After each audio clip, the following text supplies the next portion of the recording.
આગળ વિદુરજી કહે છે કે હે રાજન, તત્કાળ ફળ આપનારી 4 વસ્તુ છે. કઈ કઈ? દેવતાનામ ચ સંકલ્પ મનોભાવમ ચ ધીમતામ વિનયમ કૃત વિદ્યાનામ વિનાશમ પાપકર્મણામ. દેવરાજ ઇન્દ્રના પૂછવાથી દેવગુરુ બૃહસ્પતિએ તત્કાળ ફળ આપનારી હે રાજન 4 વસ્તુઓ બતાવી છે. દેવતાઓની પાસે કરેલો સંકલ્પ, બુદ્ધિમાનનો પ્રભાવ, વિદ્વાનોનો વિજય અને પાપીઓનો નાશ. આ 4 વસ્તુ છે એ તત્કાળ ફળને આપનારી છે. પહેલું, દેવતાઓનો સંકલ્પ, એટલે કે પરમાત્માની પાસે કરેલો શુભ સંકલ્પ, તો એ તત્કાળ ફળ આપનારો છે. નીતિ પ્રકાશની અંદર બ્રહ્માનંદ સ્વામીએ લખ્યું કે શુભ સંકલ્પ તપ મહત કો ગુરુ કો વિનય સુહેત અરુ ચતુરથ પાપ ક્ષયત તુરત મહાફલ દેત. સ્વામી કહે છે કે જે શુભ સંકલ્પ હોય એને ભગવાન તરત પૂરા કરે છે. અને આમ જુઓ ને તો ભગવાનની મૂર્તિ ચિંતામણી છે. પ્રથમના પહેલામાં મહારાજે કહ્યું તો જે સંકલ્પ કરે એને તરત જ સિદ્ધ કરે. આમ તો ચિંતામણી નહીં, પણ મહારાજે તો ચિંતામણી તુલ્ય એમ કીધું છે. કારણ કે મહારાજની મૂર્તિ આગળ તો કરોડો ચિંતામણી વારી ફેરીને ફેંકી દઈએ એવો મૂર્તિનો મહિમા છે. તો આ મૂર્તિની જેને પ્રાપ્તિ થઈ, જેમ ચિંતામણી કોઈના હાથમાં હોય ને જે ચિંતવે એ મળે, તો ભગવાનની મૂર્તિમાં જે અખંડ વૃત્તિ રાખતો હોય એ જે ઈચ્છે એની પ્રાપ્તિ થાય. જીવ ઈશ્વર માયા બ્રહ્મ પરબ્રહ્મ એને જોવા ઈચ્છે, ગોલોક વૈકુંઠ બ્રહ્મોલાદિક ધામને જોવા ઈચ્છે તો પણ એ તત્કાળ દેખે છે. તો આ ભગવાનની મૂર્તિ પાસે કરેલા સંકલ્પનું બળ છે.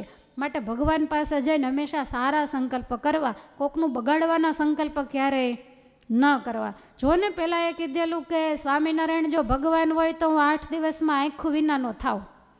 મહારાજ કે હું ભગવાન નહીં, સર્વોપરી ભગવાન છું. 8 દિવસ જો કરું તો ખાલી ભગવાન જ કહેવો, 4 દિવસમાં 2 આંખ્યો ગઈ. ભગવાને પોતાનું સર્વોપરીપણું સાબિત કરી બતાવ્યું. તો આ તો ચિંતામણી છે. જેવું ચિંતવો એવું ફળ મળે. એટલે મોળા સંકલ્પ ક્યારેય પણ ન કરવા. અને જ્યારે બીજાનું બગાડવા જાય તો પોતાનું જ હંમેશા બગડે. આપણામાં કહેવત છે કે ખાડો ગાળે તે પડે. તમારા આંગણે તમે બહુ મોટો ખાડો ગાળો, તેમાં કાંઈ પાડોશી આવીને ન પડે. તમે જ ક્યારેક જાણી અજાણે જઈ ચડો અને લપસીને પડો. પોતે કરે અને પોતાને જ ભોગવવા પડે. પરનું અમંગળ ચાહતા ઘરનું અમંગળ થાય. અંજની સૂતને બાળતા લંકા સળગી જાય. એને એમ કે આ વાનરને સળગાવી દો, ત્યાં તો આખી લંકા સળગી ગઈ. એટલે ક્યારેય કોઈનું અશુભ થાય એવો સંકલ્પ ક્યાંય પણ, ઘણા તો તમને કદાચ ન મનાય પણ કોકનું બુરું થાય કહેતા એનું સારું ન થાય એના માટે માનતા હોય છે. આવા નમૂનાઓ આ દુનિયામાં જીવે છે. અને તો જ બધા એકબીજાનું બગાડવાની આશાઓ રાખતા હોય ને. કોઈનું સારું ન કરી શકીએ તો કાંઈ નહીં, કોઈનું બગડે નહીં એનું ધ્યાન. પપ્પા પાપને કીજીએ તો પુણ્ય કિયાસો 12, જો કિસી કા લિયા નહીં તો દિયા 12,000. એટલે ક્યારેય તીર્થસ્થાનોમાં ગયા હોઈએ, દેવ મંદિરમાં ગયા હોઈએ, સાધુ સંતો પાસે ગયા હોઈએ કે ભગવાન પાસે બેઠા હોઈએ, પણ સંકલ્પ હંમેશા સારા કરવા. અને એ જ સંકલ્પને ભગવાન પૂરા કરે છે. હરિહરિજન હેતુ સહુના, હરિહરિજન હેતુ સહુના, કલ્પવૃક્ષ સમ કેવાય. તેમાં જે જન જેવું ચિંતવે તેને જ તેવું થાય. જૂના જમાનામાં કલ્પવૃક્ષ હતા, એની નીચે બેસીને જે સંકલ્પ કરે એ સિદ્ધ થાય. તો અત્યારે કોણ કલ્પવૃક્ષ? તો કે ભગવાન, ભગવાનના સાધુ, ભગવાનના ભક્ત એ બધાય કલ્પવૃક્ષ સમાન છે. તમે જેવી ઈચ્છા રાખો એવું ફળ એ આપે. માટે હંમેશા સારા વિચારો કરવા. બીજું બતાવ્યું કે બુદ્ધિમાનનો પ્રભાવ જે બુદ્ધિશાળી માણસને સાથે રાખે તો એ રાજકાજ વ્યવહારમાં ક્યારેય અટવાતો નથી. તમે જુઓ બાદશાહ અકબર, એ એના રાજની અંદર સફળ થયા એનું કારણ એની પાસે અતિ બુદ્ધિશાળી અને ચતુર એવા પ્રધાન બીરબલ હતા. એટલે ગમે તેવી આંટી ગુટી આવે પણ બીરબલ એમાંથી ઘડીના છઠ્ઠા ભાગમાં રાજાને બહાર કાઢી નાખે. ઘણા બધા એના પ્રસંગો છે. અને બીરબલ એટલે અકબરનો માથાનો મુગટ કહેવાય, એનું ધબકતું હૃદય કહેવાય. થોડી વાર ન જોવે તો પૂછે કે દરબારીઓ બીરબલ ક્યાં? કારણ કે ગમે ત્યારે જરૂર પડે. બધા દરબારીઓને મનમાં એમ થાય કે સેવા ચાકરી તો જાજી આપને કરીએ ને એ તો ખાલી જીભ જ ચલાવે છે, પણ જીભમાં જ કરામત. તમે ગમે એટલું શરીર ચલાવો ને જે કામ ન થાય એ એક વખત બુદ્ધિશાળીની જીભ ચાલે ને કામ થાય. એટલે દરબારીઓને એમને માટે બીરબલ ઉપર ઈર્ષ્યા રહ્યા કરે. રોજ વિચાર કરે કે કંઈક રાજાના વાંકમાં આવે ને આને જો કાઢી મૂકે તો કંઈક આપણો ઉપજે. એટલે એકવાર બીરબલ હજુ રાજ કચેરીમાં આવ્યા નહોતા, અકબર સભા ભરી અને બેઠા છે. એટલે બધા દરબારીઓ રાજાની ખુશામત કરે છે અને ખુશામત કરતાં કરતાં કહે છે કે અમારી બુદ્ધિ કાંઈ બીરબલ જેવી નહીં. ત્યારે અકબર કહે છે કે સાચી વાત છે, એ જેવા નિર્ણય લઈ શકે એવા દુનિયામાં કોઈ ન લઈ શકે. ત્યારે દરબારીઓ ભેગા થઈને નક્કી કરીને આવેલા. એટલે અકબરને કહે છે કે જાપના અમારે કેટલાય ટાઈમથી એક પ્રશ્ન છે, એનું કાંઈ સોલ્યુશન આવતું નથી, તો તમે એનું સોલ્યુશન આપો. રાજા કહે છે કે બોલો. તો કે મહારાજ આવું સરસ મજાનું રૂડું રૂપાળું તમારું શરીર, બધા શરીર ઉપર વાળ છે, હથેળીમાં કેમ તમારે વાળ નથી?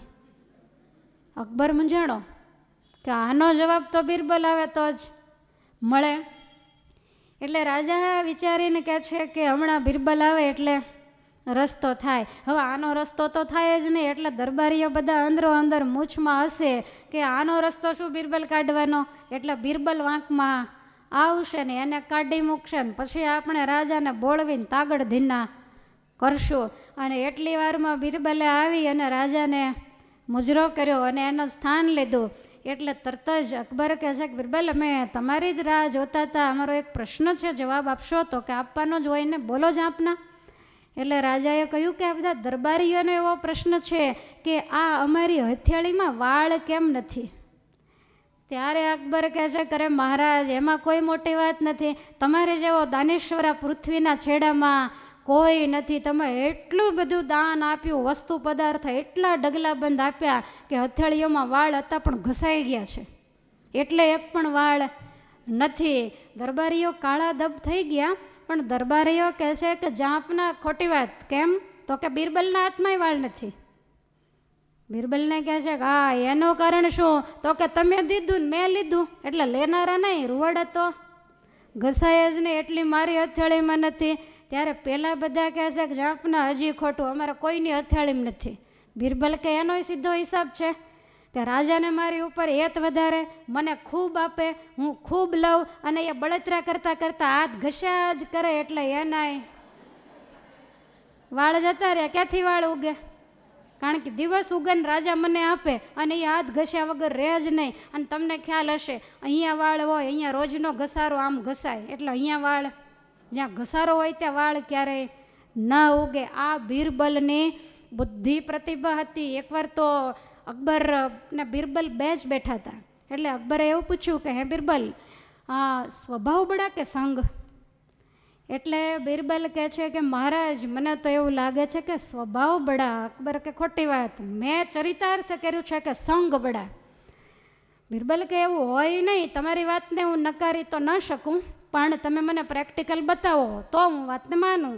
એટલે અકબર કહે છે કે તમે કાલે સવારે મારા રાજમહેલની અંદર આવજો. મારે એવો નિયમ છે કે સવારે સ્નાનાદિક કરી હું ખુદાની બંદગી કરું અને ત્યાર પછી તમે જુઓ મુસ્લિમ છે તો કેવા ધર્મનિષ્ઠ રાજાઓ છે.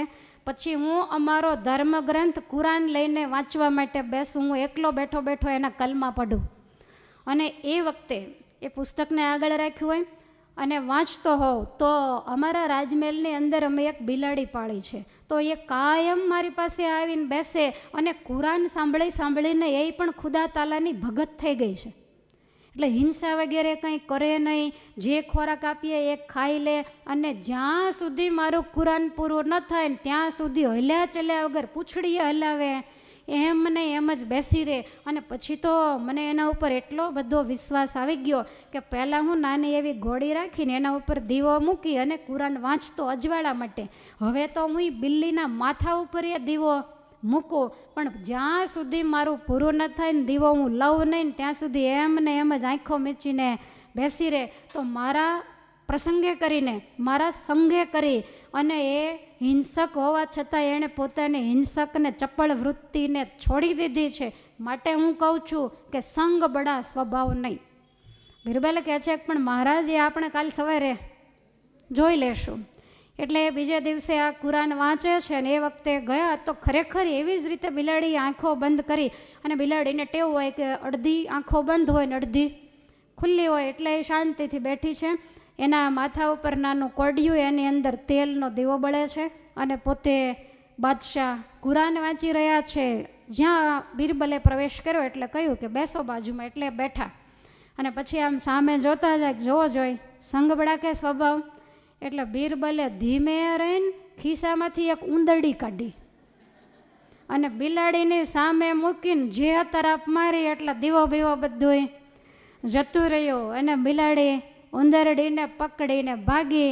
અને પછી બિરબલે કહ્યું કે જહાંપના સંગબડા કે સ્વભાવ, એ તો આને યોગ નથી મળ્યો એટલે અહીંયા છાની મને, બાકી સ્વભાવ પ્રાણ અને પ્રકૃતિ હંમેશા સાથે જ જાય. અને તે દિવસે અકબરે બિરબલને ખૂબ બિરદાવેલા અને ખૂબ એને પ્રશંસા કરીને ભેટ આપેલી. તો આવા માણસો સલાહમાં જો સાથે હોય તો રાજાને કાંઈ વાંધો આવતો નથી. તો ડાયા માણસોનો અને સજ્જનોનો હંમેશને માટે સંગ રાખવો.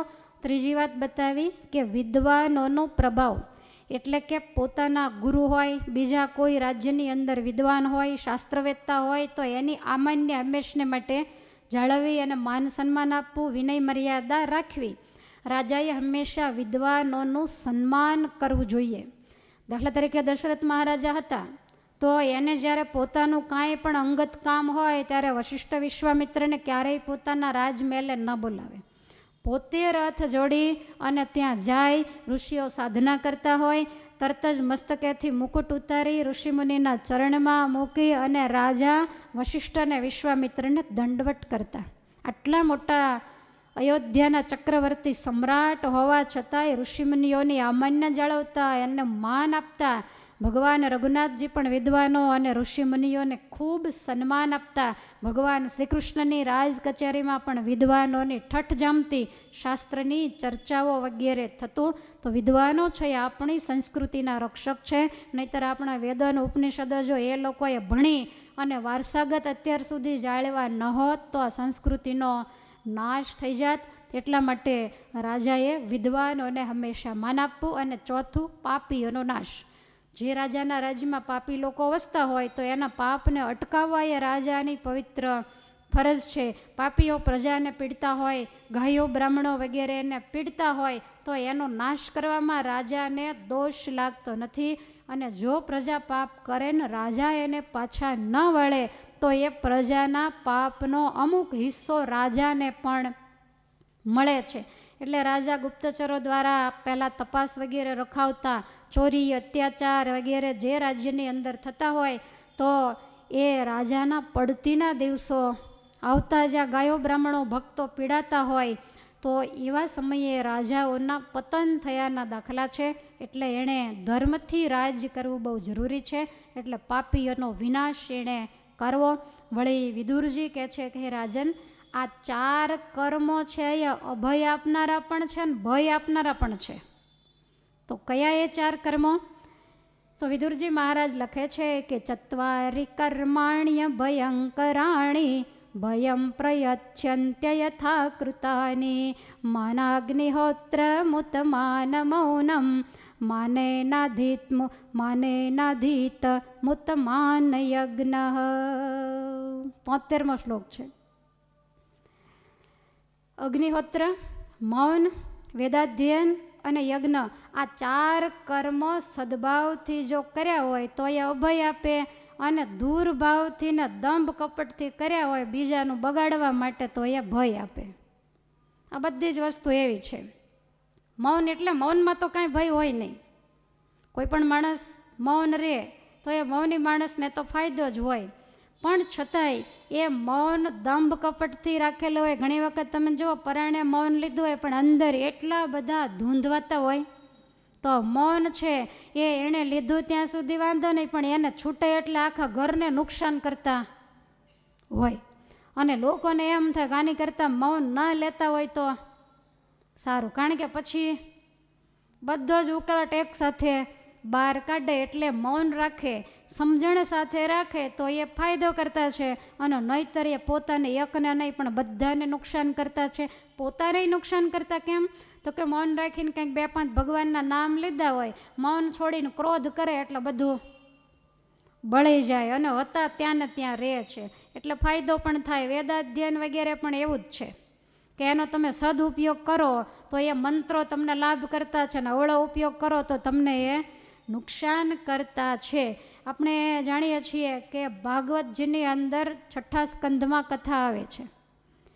ઇન્દ્રને મારવા માટે અસુરને ઉત્પન્ન કરવાનો હતો, વૃત્રાસુરને, ને એના માટે યજ્ઞ ચાલી રહ્યો હતો, ને એમાં મંત્રમાં કાંઈક ભૂલ થઈ. ભૂલ થવાનું કારણ એ કે બીજાનું બગાડવા માટે યજ્ઞ થતો, એટલે ભગવાનની ઈચ્છાથી જ ભૂલ થાય અને અંદરથી વૃત્રાસુર નામનો રાક્ષસ ઉત્પન્ન થયો. વિપરીત ફળ મળ્યું અને ઇન્દ્રને તો કાંઈ ન થયું, પણ ઇન્દ્રના હાથે મરાયો. એટલે સારી ભાવનાથી કોઈ પણ કર્મ કરવામાં આવે, આમાં જે લેખાતે, પણ તમે કોઈ પણ કર્મ સારી ભાવના રાખીને કરો તો એ આપણના માટે લાભકારક છે. અને મોળી ભાવના જો રાખો તો સામેવાળાને નુકસાન કરે ન કરે પછીની વાત, પણ આપણને પહેલું એ નુકસાન કરે. માટે બુરી ભાવના ક્યારેય પણ રાખવી નહીં. ચાણક્ય મુનિ કહે છે કે 4ની પરીક્ષા ક્યારે થાય? તો એમાં નોકરની પરીક્ષા ક્યારે થાય? તો કે ઘરની અંદર કામ કરતો હોય, દિલ દગડાઈ કરતો હોય અને હૃદયથી કામ કરતો હોય, એના કામ ઉપરથી ખબર પડી જાય કે આ નોકર કેવો છે. પૈસા લેવા ખાતર લોભથી જો કરતો હોય તોય પણ ખ્યાલ આવી જાય, જેમ તેમ જલ્દી કરી નાખે. વળી એનું વાણી વર્તન એના ઉપરથી પણ ખબર પડી જાય. બેદરકારીથી કરે છે, ચીવટથી કરે છે, એના ઉપરથી ખ્યાલ આવે. અમુક નોકર ચાકરો એવા વફાદાર હોય કે શેઠને ઘણું બધું હોવા છતાંય બધું કરકસરથી કરે, એ પાણી પણ વધારાનું ક્યારેય બગાડે નહીં. તો આના ઉપરથી ખ્યાલ આવી જાય કે આ નોકર કેવો છે. એની પરીક્ષા થાય. સગા સંબંધીની પરીક્ષા દુઃખમાં મુશ્કેલીનો સમય આવ્યો હોય ને ત્યારે થાય. આપણે જ્યારે સુખી હોઈએ ત્યારે તો બધાય દરવાજા ખખડાવતા વાલા સગા થઈને આવે, બધાને રૂપિયા વગેરે ઓછીના બીજું ત્રીજું આપતા હોઈએ, સ્વાર્થ સરતો હોય, આપણા સારા દિવસો હોય ત્યારે સંબંધ બાંધવા માટે દૂર દૂરના નજીકના થવા માંડે. પણ જ્યારે આપણું પાંદડું ફરે ને કુદરત આપણને કસોટીએ ચડાવે અને આપણે સંબંધીના ઘરેથી 5000 માગવાના થાય ને ત્યારે બધાય ડેલા બંધ કરે અને પછી તો રસ્તો ફેરવીને ચાલે. કોકના ઘેર જતા હોય તો આપણી શેરીમાંથી પણ તમે સમાજમાં અત્યારે બધું જોઈ જ રહ્યા છો, નાણાં વિનાનો નાથીઓ ને નાણેલા થા લાલ. તમને એમ થાય કે અમારે ભાઈ થાય છે ને અમારે ફલાણા થાય, બધા જ સ્વાર્થના અને રૂપિયાના સગા છે. તમારી પાસે કાંઈ નહીં હોય ને તો તમને લગ્ન પ્રસંગમાં ખાલી કંકોત્રી દઈને આવવાનું કહેશે, બાકી કોઈ વધારાનો આગ્રહ નહીં કરે. ને તમારે ત્યાં મૂકા માગ નહીં હોય તો તમને 5 દી વહેલા તેડાવશે કંઈક લાભ લેવા માટે. એટલે સ્વાર્થની આખી દુનિયા છે. આ બધાની પરીક્ષા એમાં થાય. પણ બહુ યાદ રાખવા જેવી વસ્તુ છે કે આપણો જ સંબંધી હોય કે આપણો જ મિત્ર હોય, કોઈ પણ કારણસર ધંધામાં નુકસાની ગઈ હોય, ખેતીવાડીમાં બીજું ત્રીજું એના દીકરાઓએ કાંઈક નુકસાન વગેરે કર્યા હોય અને એની માથે જ્યારે દેવું થઈ ગયું હોય ને ત્યારે આપણાથી બને તો એને મદદ કરવી. પણ આપણે જે લેવાના પૈસા હોય ને એ પરાણે એને રોવડાવીને કઢાવવા નહીં. એ સમય આવશે ત્યારે ચોક્કસ આપી દેશે. પણ રૂપિયો વસ્તુ જ એવી છે કે કેટલાય દબાવ્યા હોય ને તો અધીરિયા કરી મૂકે. બીજાને દેવા હોય દે પણ મારા પહેલાં દઈ દે. પણ એ જ દિવસ આપણે આવ્યો હોય તો એ દિવસે ડાયો માણસ એને કહેવાય કે કોઈને ખ્યાલ ન આવે એમ એને ઘેર જઈ અને 50,000 રૂપિયા આપીને કે છોકરાની ફી કે જે કાંઈ હોય એ બધું ઘરમાં ખાવા પીવાનું સરખું વ્યવસ્થિત લાવજો, બાકીનું બધું થઈ પડશે, મારે કાંઈ ઉતાવળ, જ્યારે થાય ત્યારે દેજે, એમ કરીને સામે એને મદદ કરે. એને ખાનદાની અને એને માણસાઈ કહેવાય. ઘણા એવા હોય કે માણસ બહુ ખાનદાન હોય પણ હવે કંઈક એવી મુશ્કેલી આવી ગઈ હોય અને બધુંય ભાંગી પડે ને એમાં ઘરમાં બીમારી આવે. બીમારી આવે એટલે ખર્ચો કર્યા વગર છૂટકો નહીં. આજ પણ એવા ખાનદાન માણસો જીવે છે કે પોતાનો મિત્ર હોય તો એને ઘેર ખબર પૂછવા માટે જાય, બધા ખબર અંતર વગેરે પૂછે, અને બહુ જાજુ હોય ક્યારેય ક્યાંય હાથ લાંબો ના કર્યો હોય એને તો ઘણી શરમ પણ લાગે, અને પછી એવું બને કે એ માણસ ખબર કાઢીને જતો રહે, અને પછી એ જ્યાં બેઠો હોય ત્યાં પેલા બીમારની પથારી નીચે હાથ નાખે ને તો લાખ રૂપિયાનો થપ્પો નીકળે. એ મૂકીને જતો રહ્યો એ કે પણ નહીં કે હું આ તને આપું છું, ને પછી આ ફોન કરીને પૂછે તો કે કંઈ નહીં, તું રાખજે અને દવામાં વાપરજે, સરસ રીતે દવા ખોરાક વગેરે લેવડાવજે. માણસ છે તો બધું છે, આને ખાનદાની કહેવાય. પણ જેમ આપણે હથેળીમાં વાળ નથી ને એમ ખાનદાની મરી પરવારી છે. કોઈને મદદરૂપ થવાની કોઈને ભાવના નથી.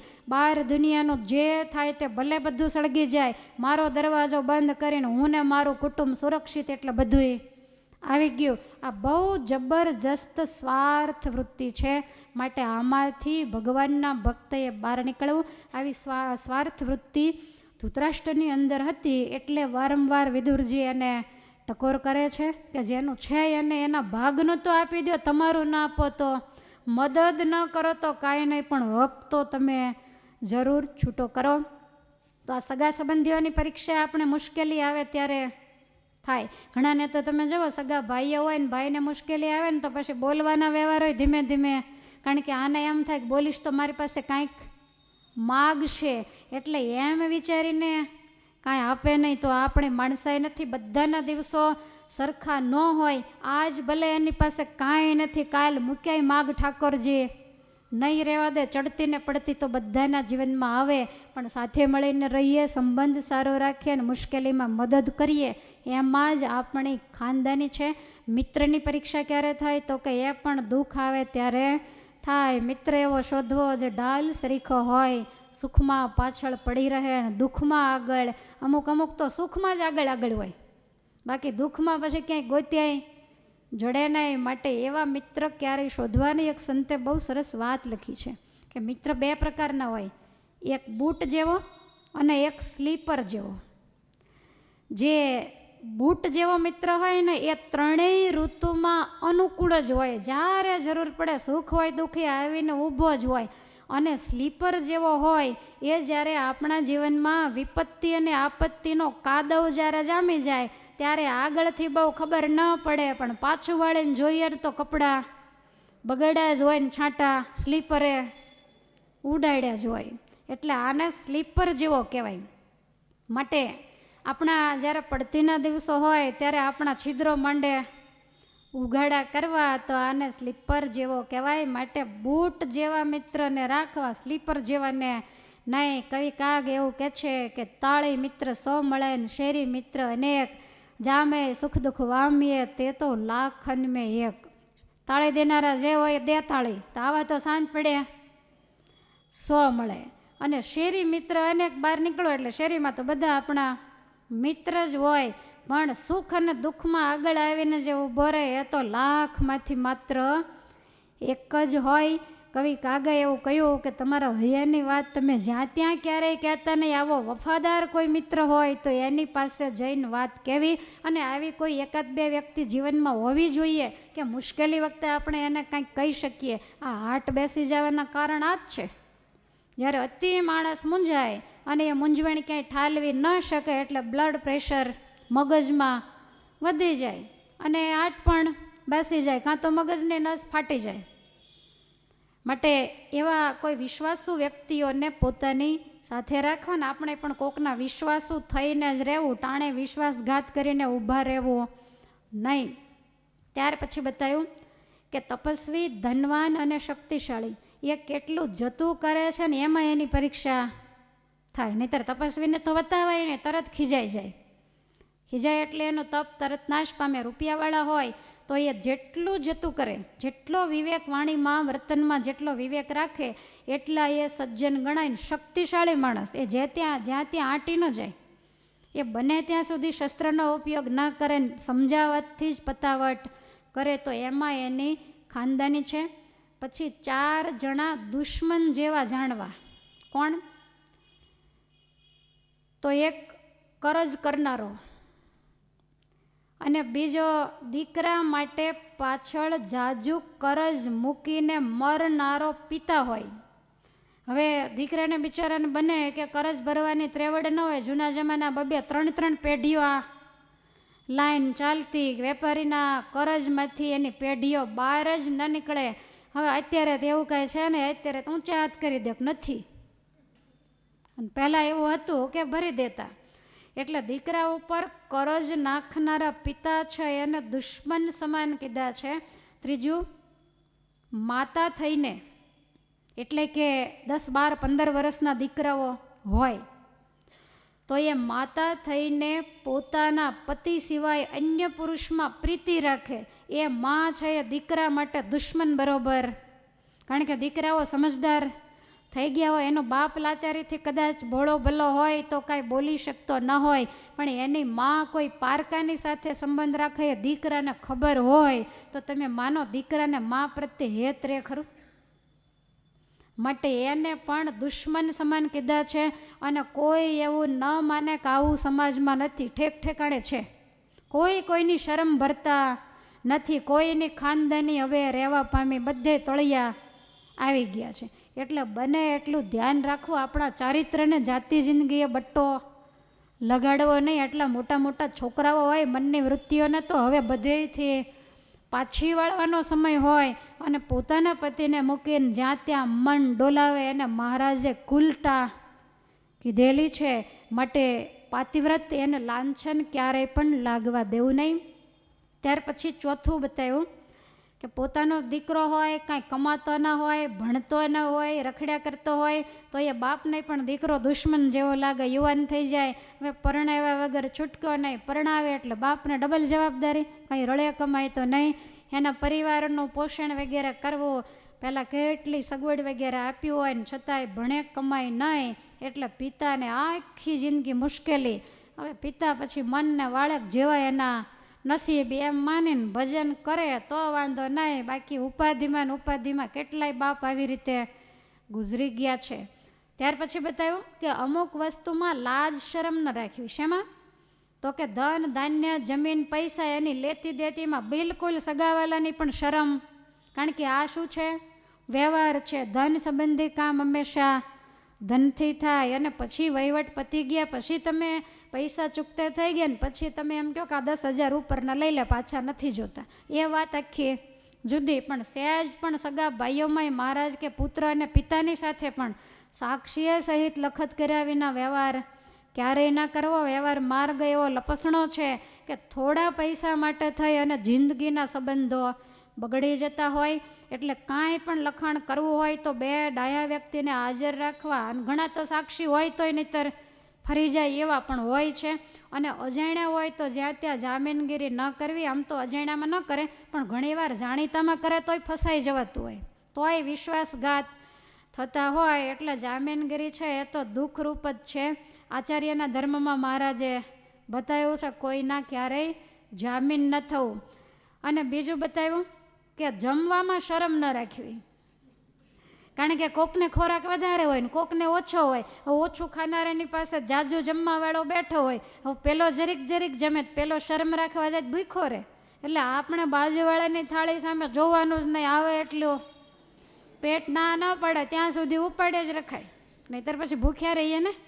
બધાના ખોરાક સરખા ન હોય. અને એવું પણ બને કે ખોરાક સારો હોય અને મહેનત થઈ જાજી હોય, શરીરને મગજ બધું દોડતું હોય, અને પહેલાં તો આટેથી પાટે ને પાટેથી આટે, તો ખોરાક ક્યાંથી પચે? પછી કે મારે જાજુ ન જોઈએ, પણ પાણીનો ગ્લાસ આગો મૂકો તો તમારે જોઈએ ને. એટલે એવી કંઈ શરમ ન ભરવી. જાજો ખોરાક હોય તો સારું, શરીર જાજો સમય તંદુરસ્ત રહેશે. અને ખોટી આ છકલાઈ કરે દુનિયાને બતાવવા કે હું ઓછું ખાઉં છું તો એ વહેલા ટળી જશે, બીજું તો શું.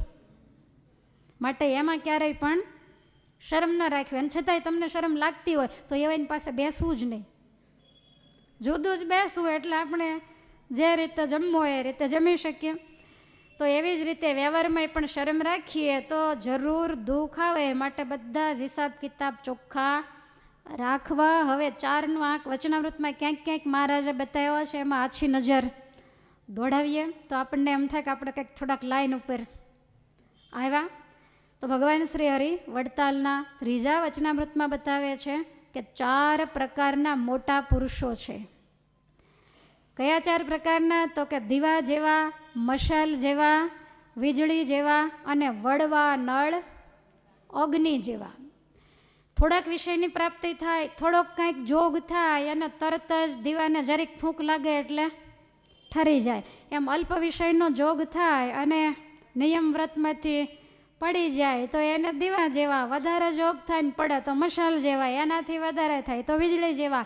પણ વડવાનળ અગ્નિ જેવા એટલે શું? તો કે વડવાનળ અગ્નિ તો સમુદ્રની મધ્યમાં રહે છે, સમુદ્રના પાણીનોય ઓલવો એ ઓલવાતો નથી. તો એવા મહાપુરુષો જે હોય તો એ ખારા, પાપી, કુકર્મી જીવાત્માઓને પણ મુમુક્ષુ બનાવે છે, એટલે એને વડવાનળ અગ્નિ જેવા કહેવાય. મુક્તાનંદ સ્વામીને મહારાજે હસતા હસતા પૂછ્યું કે સ્વામી તમને તુંબડા સમા કરતા આવડે? સ્વામી કે મહારાજ એ તો કેવું? તો કે આ તુંબડું આપણું તૂટી ગયું હોય, સાધુ તુંબડા રાખે, હવે તૂટ્યા પછી એને તિરાડ પડી હોય, 2 કટકા થઈ ગયા હોય તો તમને સમૂહ કરતા આવડે? સ્વામી કે મહારાજ સમૂહ કરતા તો આવડે, પણ એવું ને એવું ન થાય, એમાં જરીક ડાઘો તો કંઈક ચોંટાડીએ, કંઈક સાંધો કરીએ, પણ એવું ને એવું તો અમારાથી ન થાય. મહારાજ કે એટલું તમને ન આવડે? ત્યારે સ્વામી કહે છે કે મહારાજ ના, એવું તો ન આવડે. ત્યારે મહારાજ કે સ્વામી તમારા કાંડામાં કેટલું બળ છે, તમને કાંઈ ખબર છે? સ્વામી કે ગોફણમાં ગોળો પાણો લઈ અને ફેંકીએ તો 2 ખેતરવા તો વયો જાય. ત્યારે મહારાજ કે સ્વામી તમારા કાંડાનું કેટલું જોર એની હજી તમને ખબર નથી, અમને તમારા કાંડામાં જે જોર દેખાય છે એ કહીએ છીએ. દુનિયાનો ગમે એવો પાપી, પતિત, પામર જીવાત્મા તમારી સામે આવે અને આજ તમારા હાથથી એનું કાંડું ઝાલી અને જો તમે એને ફેંકો તો એ 8 આવરણને ભેદીને અક્ષરધામની સભામાં જઈને બેસે. આ જોર સ્વામી તમારા કાંડામાં છે. આપણે એને અવળી રીતે લઈએ, સ્વામી એમ કહેતા હતા કે મારામાં એટલું જોર, પણ મહારાજે એમ કીધું કે સ્વામી તમારામાં આટલું જોર છે, તમે જેવા તેવા નથી. એટલે આવા જે હોય એને શું કહેવાય? વડવા નળ અગ્નિ જેવા. ને એવા મળે તો ધકાવીને ધામ ભેગા કરી દે. વડતાલના 1લા વચનામૃતમાં મહારાજ કહે છે કે 4નો દ્રોહ કરતા તો અમને પણ બીક લાગે. કયા 4? તો કે બ્રાહ્મણ, ગરીબ, ભગવાન અને ભગવાનનો ભક્ત. આને અમે ક્યારેય પણ દુખવતા નથી, એને અમે હંમેશને માટે હાથ જોડતા રહીએ. આ જ વાત ભગવાન દ્વારિકાધીશે પોતાના પરિવારજનોની પાસે દ્વારિકામાં કરેલી કે ક્યારેય પણ બ્રાહ્મણ, ગરીબ, ભગવાન, ભગવાનના ભક્ત એમાં હે દીકરાઓ તમે હાથ નાખશો નહીં, એમાંથી જેવું બુરું થશે એવું ક્યાંયથી નહીં થાય. અને ભગવાન દ્વારકાધીશની વાતને જો આ લોકોએ ધ્યાનમાં ન લીધી તો એમાંથી જ યદુકુળનું પતન થયું. ભલે ભગવાનની ઈચ્છા કામ કરે પણ કારણ તો એ જ બન્યો. એટલે આ 4ને ક્યારેય પણ દુખવા નહીં. આપણે ભક્તિ ન કરીએ તો કાંઈ નહીં, પણ બીજા કરતા હોય એને ખોટી રીતે હેરાન ન કરવા. અને તેના 33મા વચનામૃતમાં મહારાજે કહ્યું કે જેને ભગવાનની ભક્તિ કરવી છે અને આ 4 વાનામાં કાચપ નહીં રાખવાની. કયા 4 વાના? સ્ત્રી, ધન, દેહાભિમાન અને સ્વભાવ. ધનની માટે પ્રયત્નો કરતા હોય, અભાવે સતી સંતોષ. પ્રયત્નો તો દરેક વ્યક્તિએ કરવા જ જોઈએ, પણ એના માટે પાપાચાર ક્યારેય પણ ન કરાય. જેને ભગવાનને માર્ગે ચાલવું છે એણે ભક્તને પણ પેટનો અને પરિવારનો ખાડો પૂરવા માટે જે જરૂર પડે એ પડે જ, અને બીજાને પણ પડે. પણ બીજાના જીવન જીવવાની શૈલી અને આપણીમાં ઘણો બધો ફેર છે. આપણે ભગવાનની સંતોની બાંધેલી મર્યાદામાં રહીએ અને એ બધાય આપણે મોઢે ભગવાન શ્રી હરિએ શિક્ષાપત્રી રૂપી છીકલા બાંધેલા છે, એટલે આપણે જ્યાં ત્યાં મોઢું ક્યારેય ન નાખી શકીએ. અને જે આજ્ઞામાં નથી રહેતા, છીકલા રહી તે ગમે ત્યાં મોઢું નાખે. આનો વાદ ભગવાનના ભક્તએ ક્યારેય પણ કરાય નહીં. ધન માટે, સ્ત્રી માટે પોતાનો એવો સ્વભાવ હોય એણે કરી અને બીજાનો દ્રોહ થાય એવા કાર્ય ક્યારેય પણ કરવા નહીં. મહેનત એણે ધન વગેરે માટે જરૂર કરવી, પણ કદાચ ધારી સફળતા ન મળે તો જે મળે એમાં સંતોષ રાખે અને સદાય સુખ્યો કહેવાય. પણ ઘણાય મહારાજ કેવા હોય, મૂર્ખ હોય તે મૂંઝાઈ જાય. મૂંઝાઈ જાય તો શું કરે? મહારાજ કે કાં રોવે, અથવા તો સૂઈ રહે, અથવા તો કોઈની સાથે વડે, અથવા તો ખાઈ નહીં, કહેતા ઉપવાસ કરે. અને મહારાજ કે છેલ્લી વખતે મરે પણ ખરો. આ સમજણ વગરનો શું કરે? એ છેલ્લે આવો ઉપાય પણ કરે. એટલે ડાયા હોય એ સમજણથી પાછા વળે, મૂર્ખ હોય એ મૂંઝવણ ટાળવાના આવા ઉપાયો કરે. અને તેના 11મા વચનામૃતમાં મહારાજ કહે છે કે ઇન્દ્રિયો 4 પ્રકારે જીતાય: વૈરાગ્ય, સ્વધર્મ, તપ અને નિયમ. વૈરાગ્ય હોય તો સહેજે સહેજે વૃત્તિ સમજણથી પાછી વળે. વળી ધર્મમાં દ્રઢ હોય તો એને નક્કી જ હોય કે આ કરાય ના મારાથી ન જ કરાય, એટલે એ સહેજે સહેજે પાછો વળે. તપ હોય તો એમાં તો ઇન્દ્રિયો સહેજે પાછી વળે. અને જે નિયમથી બંધાયેલો હોય તો એની ઇન્દ્રિયો છે એ પણ જીતાય. અને મહાત્મ્ય સહિત ભગવાનની ભક્તિ કરે તો મન જીતાય. આ 4 સાધનથી ઇન્દ્રિયો જીતાય. અને અતિ ભગવાનમાં પ્રીતિ, આસક્તિ એણે કરી. ભગવાનમાં પ્રીતિ થાય એટલે મનને જ્યાં જ્યાં પ્રીતિ છે બધી તૂટી જાય. પ્રથમના 76માં મહારાજે કહ્યું ક્રોધી, ઈર્ષ્યાવાળો, કપટી અને માની. આ 4 પ્રકારના જે મનોજ તે સાથે અમારે બને નહીં. અમારે એને કાંઈ લેવા દેવા નહીં. મહારાજને જો ક્રોધી માણસ સહેજ પણ, મહારાજને મુક્તાનંદ સ્વામી અતિશય ગમતા. એનું કારણ શું? મુક્તાનંદ સ્વામીની જિંદગીમાં કોઈ દી ક્રોધ આવ્યો જ નથી. ગમે એવો ક્રોધી માણસ મુક્તાનંદ સ્વામીની પાસે આવે અને સ્વામી એવો શબ્દ બોલે એટલે ત્યાંને ત્યાં ઠરીને ઠીકરું થઈ જાય. આટલો સરસ કોમળ એનો સ્વભાવ. રાધાબાગની અંદર શત્રુઓ જીતવાના થયા ત્યારે મુક્તાનંદ સ્વામીને ક્રોધની સામે જ મૂક્યા કે સ્વામી તમે જ આને જીતી શકશો. એટલે ક્રોધી માણસ ભગવાનને ગમતો નથી. અને મહારાજે વચનામૃતમાં પણ એની વારંવાર યાદી આપી. આપણે આગળ ચર્ચાઓ કરી છે. ત્યાર પછી ઈર્ષ્યાવાળો, આ તો ભગવાનને સહેજ પણ નથી ગમતો. 2-3 વખત એકના એક પ્રશ્ન પૂછાઈ ગયા. સ્વયં પ્રકાશ આનંદ સ્વામી પૂછે, વળી થોડોક સમય જાય ત્યાં માત્રા દાદલ પૂછે કે મહારાજ ઈર્ષ્યાનો શું રૂપ છે? એટલે મહારાજે ઈર્ષ્યાના રૂપ બતાવ્યા. ઈર્ષ્યા અને મત્સર આમ તો બે સગા બેન ભાઈ થાય, કોક લે અને કોક દે. એમાં ઠાલે ઠાલો ઈર્ષા અને મત્સરવાળો હોય એ બળી મરે. એટલે આપણે દેવાય તો દેવું, થાય એટલું ભજન અને સેવા કરવી, પણ કોક કરતા હોય ને એના માર્ગમાં ખાડા ગાળવા નહીં. તો આ ઈર્ષાવાળો. અને કપટી, અંદર કાંઈક બહાર કાંઈક, મન મેલા તન ઉજળા, બગલા દોળે રંગ, એ તીથો કાગા બેલા, તન મન એક જ રંગ. બગલો છે મનનો જબરજસ્ત મેલો. કપટીનો દાખલો આપવો હોય તો બગલો પશ્ય લક્ષ્મણ પંપાયામ બકૌ પરમ ધાર્મિક.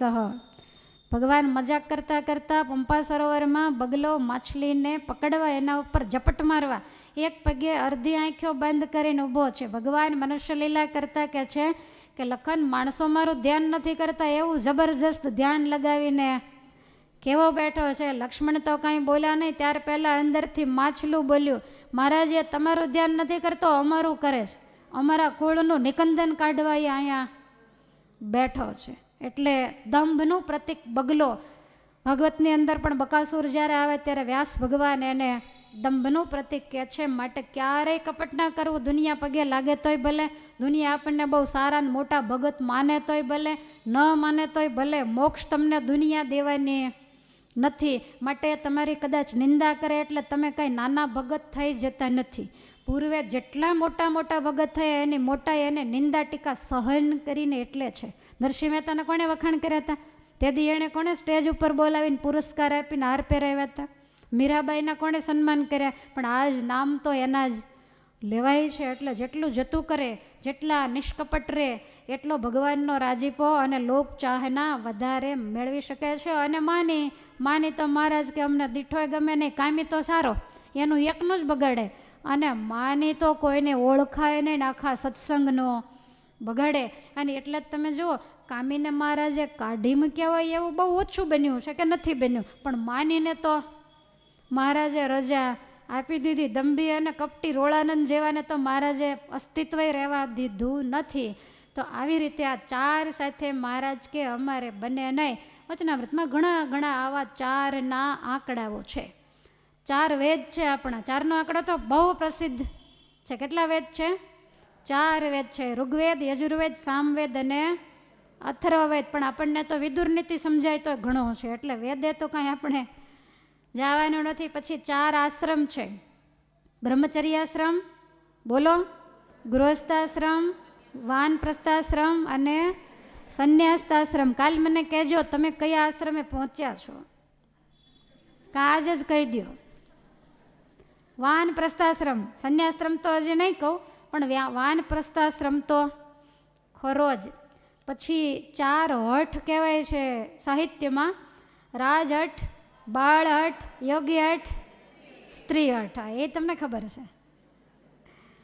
4 પુરુષાર્થ જે તમે લગ્ન મંડપમાં 4 ફેરા ફરો છો: ધર્મ, અર્થ, કામ અને મોક્ષ. પછી સત્સંગના 4 પાયા છે: ધર્મ, ભક્તિ, જ્ઞાન અને વૈરાગ્ય. ત્યાર પછી 4 વર્ણ છે: બ્રાહ્મણ, ક્ષત્રિય, વૈશ્ય અને શુદ્ર. સરસ. 4 યુગ છે: સતયુગ, બોલો, ત્રેતાયુગ, દ્વાપરયુગ અને કલિયુગ. તમે જાગી તો ગયા. પછી અનર્થના 4 કારણ. કોઈ પણ માણસનો અનર્થ થાય, એની જિંદગી બગડે, તો એની પાછળ કાંઈક ને કાંઈક કારણો જવાબદાર હોય, અને એ કારણો અનેકવિધ હોય, પણ મૂળ કારણો કેટલા છે? 4 છે. તો એનું પહેલું કારણ છે યુવાની. માણસની યુવાનીમાં બરબાદી થાય એટલી બચપણમાં કે ગડપણમાં નથી થતી. કાલે મેં કીધેલું ને કે એના પગ નીચે પૈડા હોય છે. અને યુવાની છે ને એ બિલકુલ નવી નક્કોર ગાડી છે, પણ ફેક્ટરીવાળા એમાં બ્રેક મૂકવાનો જ ભૂલી ગયા. ગાડી બહુ સરસ હોય પણ બ્રેક ફેલ હોય, એ જાય પછી એને અટકવાની, પાછું વળીને જોવાની ખબર ન પડે. અને ઘરડા હોય ને એને બિચારાને ગાડી આમ તમે જુઓ તો કાચે પરણે ધકાવીને ચડતા હોય, જ્યાં હોય તે એન્જિનમાં બધે ઓઇલ ટપકતા હોય, વૃદ્ધોને તો બધેથી ટપકતા હોય, પણ એની બ્રેક બહુ સરસ હોય. એ ક્યારેય પણ વિચાર્યા વગર વધારે પડતી સ્પીડમાં કે ખોટી દિશામાં ગાડી ક્યારેય દોડાવે નહીં. એટલે બે ભેગા થાય. યુવાન જો વૃદ્ધની સલાહ લે તો બહુ વાંધો નથી આવતો, પણ અત્યારે કોઈને સલાહ લેવી ગમતી નથી. એટલે યુવાની છે એ અનર્થનું કારણ છે. અને એ જ યુવાનીમાં અઢળક સંપત્તિ મળી જાય તો એના કરતાંય વધારેમાં વધારે કેફી પદાર્થ છે. બ્રહ્માનંદ સ્વામી એવું લખ્યું કે જેમાં ઉંદરડે દારૂ પીધો મસ્તાનો થઈ ડોલેજી, મગરુરીમાં અંગ મરોડે જેમ તેમ મુખથી બોલેજી, મનમાં જાણે મુજ સરીખો રસિયો નહીં કોઈ રાગીજી, બારે તાકી રહી બિલાડી લેતા વાર ન લાગીજી. યુવાનીને દારૂ પાયેલા ઉંદરની સાથે સરખાયો છે. ધનમાંથી કંઈક નીકળ્યો હશે ને એને એમ કે કંઈક દૂધ હશે, કંઈક પીણું હશે, તો એમાં જઈને મોઢું હવે નાખ્યું એટલે 2 ટીપા તો અંદર જાય, અને આને 2 ટીપા તો કાફી, આટલું નાનું શરીર, અને પછી તો માંડી મૂછો ફરક થાવા ઉંદરની. ક્યાં ગઈ બિલાડી, ભૂકા કાઢી નાખ. તો નીકળ્યો કેપમાં ને કેપમાં બારો, અને બિલાડી નીકળી તો એક તરફ મારી એટલે કોળિયો. ખ્યાલ આવે છે? યુવાની એવી છે કે માણસને એમ થાય કે મારે જેવો મનમાં જાણે મુજ સરીખો રસિયો નહીં કોઈ રાગી. આ તો બ્રહ્માનંદ સ્વામી જેવા પિંગલ શાસ્ત્રીના શબ્દો છે. પણ બારે તાકી રહી બિલાડી લેતા વાર ન લાગી, જરાય વાર નહીં લાગે. યુવાની આવે ને સંપત્તિ આવે, પછી એક વધારાનું આવે, શું તો કે અવિવેક આવે. પછી એને કોઈનો વિવેક, સાધુ સંતો હોય, દેવાનંદ સ્વામી કે નીચું કાંધ કરીને નમતો નથી. એ ક્યારે ના નમે? કોષ ગળાઈ ગઈ હોય, જે સંપત્તિ રૂપી કોષ ગળી ગયા, જેને સંગ ફેર થઈ ગયો, એ વિચારે કે હવે સાધુ સંતો બિલકુલ ખોટો ટાઈમ બગાડે છે ને એમને એમ જૂના ચોપડાઓમાં લખેલું વાંચ્યા જ કરે. અત્યારે વિજ્ઞાન ક્યાંય પહોંચી ગયું છે, પણ વિજ્ઞાનની સાથે તુંય દોડ. બિલાડી તરફ મારે તેથી સાધુ યાદ આવશે, પણ યુવાની છે આપણને પાછા વળવા દેતી નથી. અને પછી અધિકાર મળી જાય એટલે પિતાને દોમ સાહેબી હોય ને એ ચાવી આને સોંપી દે. એટલે 4 વસ્તુ છે ને એ પડતીનું અનર્થનું કારણ યુવાની, સંપત્તિ, અવિવેક અને અધિકાર. ત્યાર પછી 4 પ્રકારની મુક્તિ મહારાજે પ્રથમના 43માં આની વાત કરી છે. સાલોક્ય, સામીપ્ય, સાયુજ્ય અને સારૂપ્ય. તો સાલોક્ય મુક્તિ એટલે શું? તો કે ભગવાનના લોકને, આપણે અત્યારે કયા લોકમાં રહીએ છીએ? મૃત્યુ લોકમાં. અને આપણે ભગવાનના લોકમાં, એટલે ભગવાનનો લોક કયો? અક્ષરધામ, બ્રહ્મોલ, ચિદાકાશ, ઘણા એના નામ છે. તો આપણા લોકમાં અને એના લોકમાં કાંઈ ફેરફાર ખરા કે બેય સરખા? ના, એમાં ને આમાં 100નો અને 6નો આકાશ પાતાળ જેવું અંતર. અહીંયા તો તમે 5-5 વર્ષે રિનોવેશન કરાવો તોય પોડા પડ જ કરે. અને અક્ષરધામમાં એવું નથી. અહીંયા તો તમારી માપેલી જમીન હોય, ઝાઝા વર્ષ ધ્યાન ન રાખો તો કોકે 2 ફૂટ દબાવી દીધી હોય, અનેક પ્રકારની ઉપાધિ. પણ અક્ષરધામમાં કાંઈ ઉપાધિ નથી. તમે લોકો જ ગાવ છો કે જેનો કદાપી શ્રુતિ પાર નથી જલેતી, જેને કહે નિગમ આગમને તિનેતી, જ્યાં જાય તે પુનર્જન્મ કદી ન પામે, તે વ્યાધિ આધિ તણી બાધી ઉપાધિ વામે.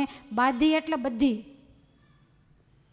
ત્યાં જાય એને ક્યારેય પણ ફરીવાર જન્મ લઈને આદિવ્યાધિને ઉપાધિવાળા લોકમાં આવવું પડતું નથી. અને એ અક્ષરધામ છે એ કેટલા વારમાં ઠાકોરજીએ બાંધ્યું છે? અષ્ટ આવરણ પૃથ્વી પ્રમુખ્ય જેહ છે, 1થી 10 ગણા વધતા જતેહ, એ 8 સર્વ મળી અંડ ગણાય એક, તે તો જહાં રજ સમાન ઉડે અનેક. આપણે 8 આવરણો કહીએ છીએ. પહેલું આવરણ પૃથ્વી, જળ, તેજ, વાયુ, આકાશ, એવી રીતે મહત્તત્વ, અહંકાર વગેરે. તો પૃથ્વી કેવડી છે? 50 કરોડ યોજનની પૃથ્વી. પછી જળ, એટલે પૃથ્વી કરતાં 10 ગણો જળ, એના કરતાં 10 ગણો વાયુ, એનાથી 10 ગણો તેજ, એનાથી 10 ગણો આકાશ.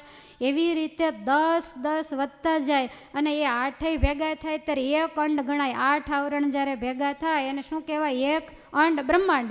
તો એવા બ્રહ્માંડો અક્ષરધામમાં ઉનાળામાં તમારા નળિયાવાળા ઘરમાં પહેલાં ચાંદડા પડતા હોય ને એમાં ઝીણી ઝીણી રજ ઉડતી હોય, એ એક રજના કણિકાની જેમ કરોડો બ્રહ્માંડો ઉડતા ફરે છે. આવું જબરું ભગવાનનો ધામ છે. તો સાલોક્ય મુક્તિ એટલે ભગવાનના લોકને પામવું. પછી સામીપ્ય એટલે પામ્યા પછી પાછું આવવું એમની વાસ નથી કે સવિકલ્પપણાથી, પણ ત્યાં ને ત્યાં સ્થિર રહેવું, ભગવાનની સમીપમાં રહેવું. સારૂપ્ય એટલે ભગવાનના જેવું રૂપ પામવું. અને જોયું છે ને અક્ષરધામનું ચિત્ર ઘણીવાર તમે જોતા હો, બધા મુક્તો એક જ સરખા રૂપમાં મહારાજની સામે હાથ જોડીને ઊભા હોય. અને ચોથું બતાવ્યું સાયુજ્ય, કહેતા ભગવાનના સરખું ઐશ્વર્ય પામવું. અક્ષરધામના મુક્તો ભગવાનના જેવા જ સામર્થ્યવાન છે. અને આપણે ગાઈએ છીએ કે તે મુક્ત સર્વ વળી જાણ સમર્થ કેવા, બ્રહ્માંડ કોટી ઉપજાવી શકે જયેવા, આજ્ઞા થકી અવતરે જઈ લોકમાય, પૂજાય આપ પુરુષોત્તમ તુલ્ય ત્યાય. એના મુક્તો એટલા બધા સમર્થ કે અનંત કોટી બ્રહ્માંડોને એ ઉપજાવી શકે. વ્યાપકાનંદ સ્વામી હાથ લાંબો કરીને કેટલાય બ્રહ્માંડોને ભાંગી નાખે. તો આટલી જ એનામાં સામર્થ્ય. અને ભગવાનની આજ્ઞા કરીને મૃત્યુલોકમાં જોઈએ જીવોના કલ્યાણ કરવા આવે તો એ ભગવાનની જેમ આખા બ્રહ્માંડમાં પૂજાય. તો આવા એ સમર્થ મુક્તો છે. તો આપણે પણ ત્યાં જવા માટેનો જ બધાય પ્રયાસ કરી રહ્યા છીએ. ત્યાર પછી પ્રથમના 12માં બતાવ્યું કે 4 પ્રકારના પ્રલય: નિત્ય પ્રલય, નિમિત્ત પ્રલય, પ્રાકૃત પ્રલય અને આત્યંતિક પ્રલય. ઘણીવાર મેં સમજાવ્યા છે એટલે આજે નથી સમજાવતી. પ્રથમના 52માં મહારાજે 4 સત્શાસ્ત્રની વાત કરી: સાંખ્ય, યોગ, વેદાંત અને પંચરાત્ર. મહારાજ કે આ બધાયમાંથી થોડું થોડું લેવું. પછી 4 અંતઃકરણ છે આપણા, મન, બુદ્ધિ, ચિત્ત અને અહંકાર. પછી 4 ધામ છે, આપણે બોલ્યા જ કરીએ અમારે 4 ધામ કરવા છે.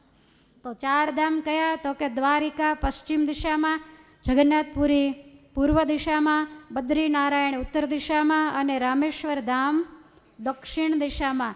ત્યાર પછી પ્રથમનું 48મું વચનામૃત મહારાજ કે 4 પ્રકારના કુસંગી થકી અમારી રક્ષા કરજો, એમ મહારાજને કાયમ પ્રાર્થના કરવી. તો 4 પ્રકારના કુસંગી કયા? તો કે કુડાપંથી, શક્તિપંથી, શુષ્ક વેદાંતી અને ચોથા નાસ્તિક.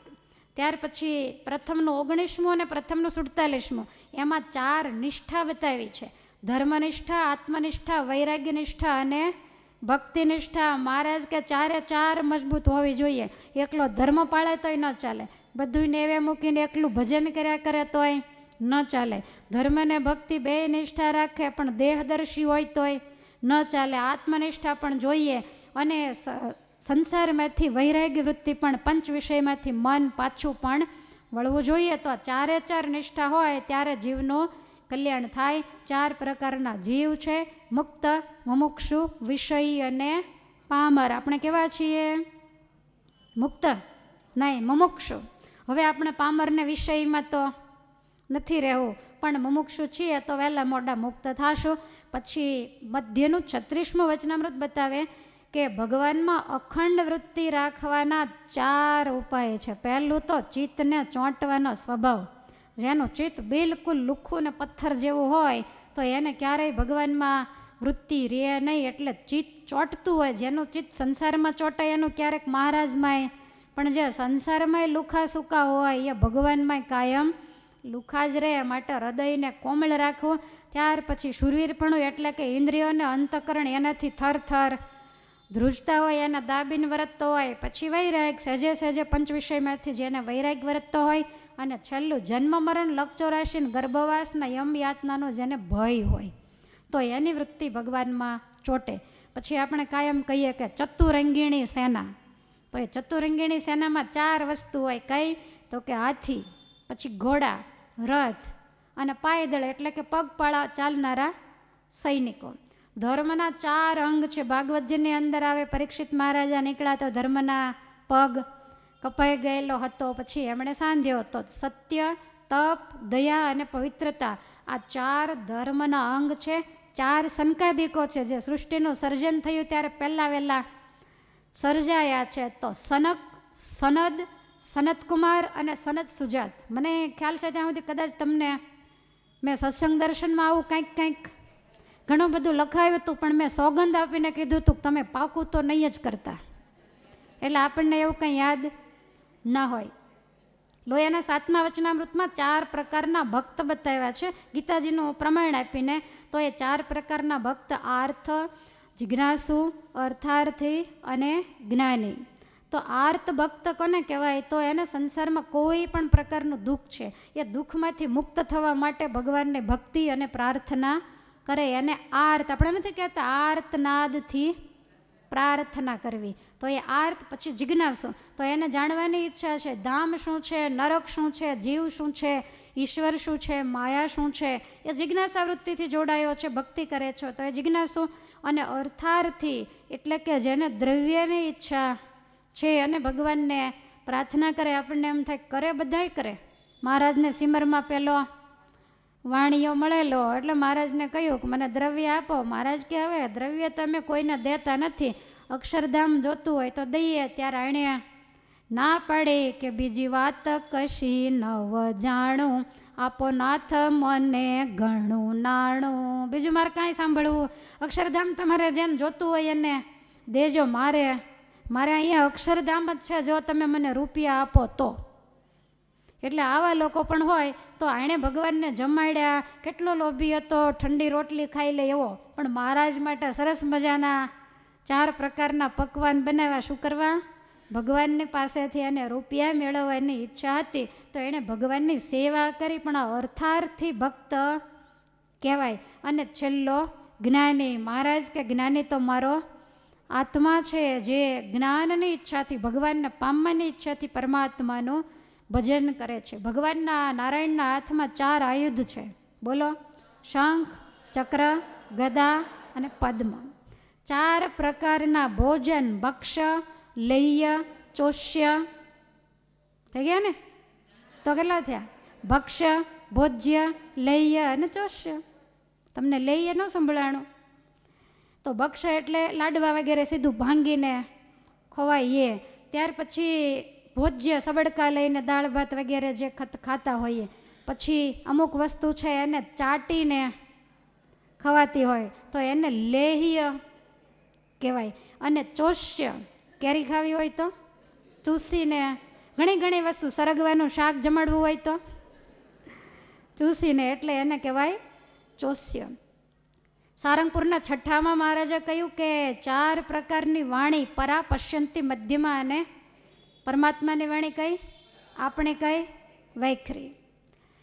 ત્યાર પછી વૃત્તિને પ્રતિલોમ કરવામાં 4 વિઘન. વૃત્તિને પ્રતિલોમ કરવી એટલે માયામાંથી સંકેલીને મહારાજમાં પ્રતિલોમ કરવી, કહેતા પાછી વાળવી. તો એમાં 4 પ્રકારના મોટામાં મોટા વિઘન છે: સ્ત્રી, દ્રવ્ય, આ લોકની મોટાઈ અને ક્રિયા. આ વાત સ્વામીની વાતોમાં આવે છે. તો વૃત્તિ વાળવામાં વાસના જો હોય તો સ્ત્રીને પુરુષને, પુરુષને સ્ત્રી, એના વિચારો નડે. પછી દ્રવ્ય, આ તો બધાયને નડે. એટલા સરસ રીતે શાંતિથી રાત્રે બધા જ સૂઈ ગયા હોય અને માળા લઈ હરિસ્મૃતિ સાંભળતા હોઈએ, નાથ નિરખ્યા છે, જીવન જાણું છું, પણ એમાં પટારો કબાટ ખખીડો આપણો. તો આ વૃત્તિને પ્રતિલોમ કરવામાં દ્રવ્ય છે આપણને બાધારૂપ થયું. અને એ ટાણે જ તમે પાસે તમારે ઘરડાઓને કાંઈક પેલી હીરા કંઠી હોય ને એવું ઘણું કંઈક હોય, એ બધું લગ્ન નિમિત્તે લાવીને ત્યાં જ મૂક્યું હોય ને તાળું માર્યું ન હોય, એટલે વૃત્તિ તરત આપણે ત્યાં જાય. તો આ ભગવાન ભજવામાં નડ્યું. આ લોકની મોટાઈ ભલાને ભગવાન ભજવામાં આડી આવે છે. અને ક્રિયા, કારણ કે માણસ હંમેશા ક્રિયારૂપ થઈ જાય છે, ભગવાન રૂપ એ થતો. મહારાજે તો એવું કીધું કે ક્રિયા કરતાં કરતાં પણ વૃત્તિને ભગવાન રૂપ કરવી. અને જેને ભગવાનનું ભજન કરતાંય વૃત્તિ ભગવાન રૂપ ન થાય તો મહારાજ કે એની કામકાજ કરતાં તો વૃત્તિ ભગવાનમાં ક્યાંથી રહે? માટે આની ટેવ પાડવી પડે. આવી વૃત્તિ લઈને કોઈ જન્મ્યા નથી, બધાય બાહ્ય વૃત્તિ જન્મથી લઈને જન્મ્યા છે. એટલે સત્સંગ દ્વારા સ્વભાવ વગેરેને ઘસવા પડે, મહેનત કરવી પડે. અહીંયા જે કહેવાય તમે માથા હલાવી નીકળી જાઓ તો વૃત્તિ ક્યારેય ચોખ્ખી ન થાય, પણ એને જીવનમાં ઉતારવું પડે. ગુણાતીતાનંદ સ્વામીએ વાતોમાં લખ્યું 4 ઘાટી છે. એમાં પહેલું ભગવાનની ઉપાસના સમજવી. જો ભગવાનને ઓળખવા, ભગવાનની સેવા ભક્તિ કરવી એ ઘાટી નથી, પણ ઉપાસના સમજવી. આપણને મેળા ઈષ્ટદેવે સર્વ કોઈના કારણ છે, સુખ આવે દુઃખ આવે સર્વના કરતલ ધરતલ એ ભગવાન છે. જેવી એની મરજી એમ જ મારે કાયમ જીવવું છે, આવો દ્રઢ નિશ્ચય હોય અને વગર કારણે દુનિયામાં મોઢું ન બતાવી શકાય એવું કદાચ દુઃખ આવે, ન જીવી શકીએ એવું દુઃખ આવે, પણ મન સંકલ્પ સુદ્ધા ન કરે કે મેં જેનો આશરો કર્યો એ ભગવાન કેમ મારી સામે, મહારાજ કે સૂળીએ ચડાવ્યો હોય, કાંઈ વાંક ન હોય, અમે સામે ઊભા હોઈએ ને તોય સંકલ્પ ન કરે કે મને સૂળીએથી બચાવે તો ઠીક. તો આવી જે ઉપાસના સમજવી એને ઘાટી કીધી છે. ઘાટી એટલે આમ તમને ખબર પડે ને, બહુ ઘાટું. ત્યાર પછી સાધુ ઓળખવા, એ પણ ઘાટી છે. તો ધોળા ભગવા અથવા તો ભગવે ભગવા એમાંય ઓળખીને, કારણ કે દૂધ અને છાશ એ બે હોય તો સફેદ જ, પણ એકના પેંડા થાય ને એકની કઢી થાય. એવી રીતે સાધુમાં પણ ફેર હોય. તું ભૂલીશમાં ધોળે ભગવે, તો સાધુ ઓળખવા એ પણ ઘાટી છે. 5 વિષયમાંથી રાગ ટાળવો અતિ મોટામાં મોટી ઘાટી છે. જ્યારે વાતો ચાલતી હોય ને ત્યારે એમ થાય કે રાગ તળિયા જ આટક થઈ ગયો છે, પણ કાંઈક રાગ થાય એવું પેલી બિલાડીની જેમ કાંઈક મળી જાય એટલે તરત જ પાછું જીવ માંડે ત્યાં દોડવા. એટલે 5 વિષયમાંથી રાગ ટાળવો એ ઘાટી. અને દેહ અને આત્માને જુદા સમજવા એ ચોથી ઘાટી છે. મેં હું આદિ અનાદિ, આ તો સર્વે ઉપાધિ, આટલું સમજવું ને એ જબરજસ્ત ઘાટી. માણસોએ જન્મોના જન્મ આમાં ખતમ કરી નાખ્યા. ઋષિમુનિઓએ સાધના કરતાં કરતાં યુગો વિતાવ્યા, પણ આવું તો ભાગ્યશાળીને જ થયું છે. પછી 4માંથી એક તોડીને 4માં કરવું, દેહમાંથી તોડીને જીવમાં કરવું, દેહના સંબંધીમાંથી તોડીને ભગવાનના એકાંતિક ભક્તમાં કરવું, આલોકમાંથી તોડીને ભગવાનના ધામમાં કરવો અને પ્રકૃતિમાંથી થયું છે એ કિંચિત પદાર્થ માત્ર એમાંથી તોડી અને ભગવાનની મૂર્તિમાં કરવું. આગળના 3 બતાવ્યા ને એમાં એના સિવાય જ્યાં જ્યાં યત હોય ને ત્યાંથી બધેથી સંકેલી અને વૃત્તિ ઠાકોરજીમાં. હું તો સંકેલીને કહું સ્વામી કે તોડી જ નાખવું એટલે ફરીને માથાકૂટ જ નહીં. તો આવી રીતે કરવું. અને છેલ્લું ચિત્તના નિરોધના 4 ઉપાય છે. શાસ્ત્રનું અધ્યયન, સત્પુરુષનો સંગ અને વાસનાને જીતવી અને પ્રાણનો નિરોધ કરવો. આ ચિત્તને પાછું વાળવું હોય તો પહેલાં તો શાસ્ત્રનો અભ્યાસ કરવો પડે. આપણને કાંઈક આત્મા પરમાત્મા માયા એનું જ્ઞાન થવું પડે. અભ્યાસ કરવાનો, પછી સત્પુરુષ થકી એ શાસ્ત્રોને સાંભળીને જ્ઞાનને અંતરમાં ઉતારવાનું, ઈદમ કરવાનું અને પછી વાસનાને ટાળવા માટે મહેનત કરવાની. અને એમ છતાંય ન થાય તો પ્રાણનો યોગના માધ્યમથી નિરોધ કરવો. પછી યોગાસનો હોય, પ્રાણાયામ હોય કે એ આપણે થોડી વાર કરીએ એટલે આપણું વિચારતું અને ભટકતું મન છે શાંત બની જાય. તો આ ચિત્તના નિરોધના 4 ઉપાય છે. તો આવી રીતે 4નો આંક અહીંયા પૂરો થયો.